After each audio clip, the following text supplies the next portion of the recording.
नमस्कार, मैं प्रांशी राठौर और आप देख रही हैं नेक्स्ट 9 न्यूज़। राजस्थान में इन दिनों सियासत काफ़ी ज़्यादा गरमाई हुई है। न सिर्फ राजस्थान के आगामी विधानसभा चुनाव के चलते, बल्कि यहाँ पर सियासत कई अहम मुद्दों के चलते भी तेज हो चुकी है। बात की जाए यहाँ पर पुलवामा शहीदों की वीरांगनाओं के बारे में, तो वीरांगनाएं लगातार गहलोत सरकार से मांग करती हुई नजर आई। यहाँ तक कि पूर्व डिप्टी सीएम सचिन पायलट से जो उम्मीदें उन्हें रही, तो वह सचिन पायलट के सरकारी आवास पर प्रदर्शन करती हुई भी देखी गई, जिसके बाद सचिन पायलट ने सीएम अशोक गहलोत से मांग की और वहीं दूसरी ही तरफ उन्होंने चिट्ठी भी लिखी, लेकिन तब भी यहां पर किसी समस्या का हल नहीं निकला। तब सचिन पायलट ने साफ तौर पर कह दिया कि जरा ईगो को साइडलाइन रख दिया जाए तो कहीं ना कहीं यहां पर अहम फैसलों में बदलाव किए जा सकते हैं। हालांकि अशोक गहलोत ने बदलाव भी किए, लेकिन एक बार फिर से उन्होंने अपने फैसलों को किस तरीके से बदल दिया, क्योंकि देखा जाए तो शहीदों की वीरांगनाएं लगातार यहां पर कई अहम मांगे करती हुई नजर आई। और अब देखा जाए तो उन वीरांगनाओं की इस मांग के चलते राजनीति में काफी गहरा प्रभाव पड़ रहा है। एक एक करके यहां पर गहलोत सरकार के खिलाफ ना सिर्फ भाजपा के नेता उतरते हुए नजर आए, बल्कि यहां पर ओसिया से विधायक दिव्या मदेरणा भी मैदान में उतर आई। तो दिव्या मदेरणा लगातार बयानबाजी करती हुई नजर आ रही है। यूडीएच मंत्री, गहलोत सरकार के मंत्री शांति धारीवाल पर उन्होंने जमकर निशाना साधा, जो सदन में उन्होंने कहा। ऐसे में देखा जाए तो शांति धारीवाल ने भी उन्हें जवाब दिया। क्या कुछ कहा, यह आपको अहम जानकारी देना चाहते हैं। दरअसल शांति धारीवाल ने साफ तौर पर कहा कि जो आपने फरमाया मैं कोई बुरा नहीं मानता, मेरे प्रति मन में कोई कुंठा हो तो निकाल दीजिए, कोई बात मन में मत रखिएगा। जोधपुर विकास प्राधिकरण की कोई फाइल मेरे पास नहीं आती, क्योंकि मैं उसका अध्यक्ष नहीं हूं, और मेरे पास इसलिए आती है यहां पर प्राधिकरण की फाइल क्योंकि मैं उसका अध्यक्ष हूं। यहां पर जयपुर विकास की फाइलों को लेकर उन्होंने बात की, तो इस तरह से उन्होंने अपनी बात रखी। गौरतलब है कि दिव्या मदेरणा ने धारीवाल पर आरोप लगाया, कहा कि मेरी विधानसभा ओसिया में पिछले 4 साल में किसी भी सड़क का निर्माण नहीं किया गया। 44 सड़कें बनाई जानी थी, लेकिन शांति धारीवाल ने राजनीतिक बदला लेने के लिए उन्हें 2 दिनों के अंदर निरस्त कर दिया।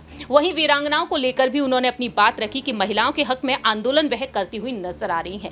ऐसे में देखा जाए तो दिव्या मदेरणा एक बार फिर से हुंकार भरती हुई नजर आई है। दिव्या मदेरणा ने एक बार फिर से अपनी बात रखी है। क्या कुछ कहा है दिव्या मदेरणा ने, जरा देखिए ये रिपोर्ट। ये बताना चाह रहे थे, मैंने उनके वीडियो को दोबारा भी देखा है और सुना है, निश्चित रूप से वो चरित्र हनन कर रहे थे। वो अपनी गलती में थे और बैकफुट पे आए, इसलिए आज उन्होंने रिजेक्ट किया।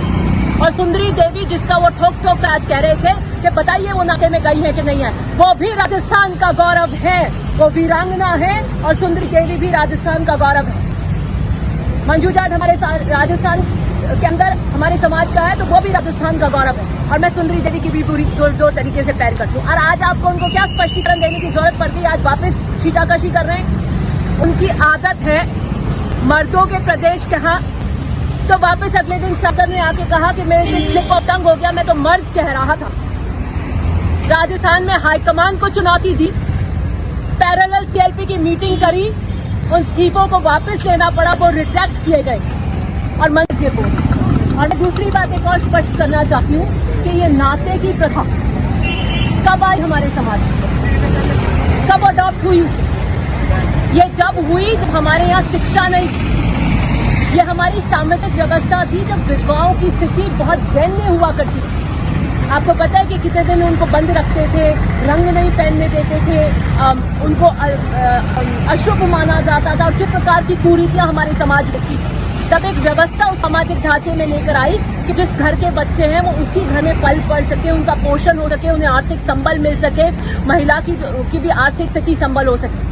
इसको आप किस तरीके से जो हमारे समाज ने जिस प्रथा को अडॉप्ट किया, उसके ऊपर आप प्रश्न चिन्ह कैसे लगा सकते हैं। और ये वीरांगनाएं किसी भी समाज से आती हो, हमारे राजस्थान का गौरव, वो किन मांगों को लेकर आई, आप क्यों नाते पे जा रहे हो, किसी के नाते गई है कि नहीं गई, वो प्रश्न ही कहाँ से आता है। देवर शादीशुदा है या नहीं है, आप ये कहिए कि वो देवर की नौकरी मांग रही है। एक फैमिली यूनिट जो एक परिवार की डिफाइन करी जाती है, परिभाषित करी जाती है, उसके बाहर नौकरी मांग रही है, उसमें देना क्या उचित है या अनुचित है।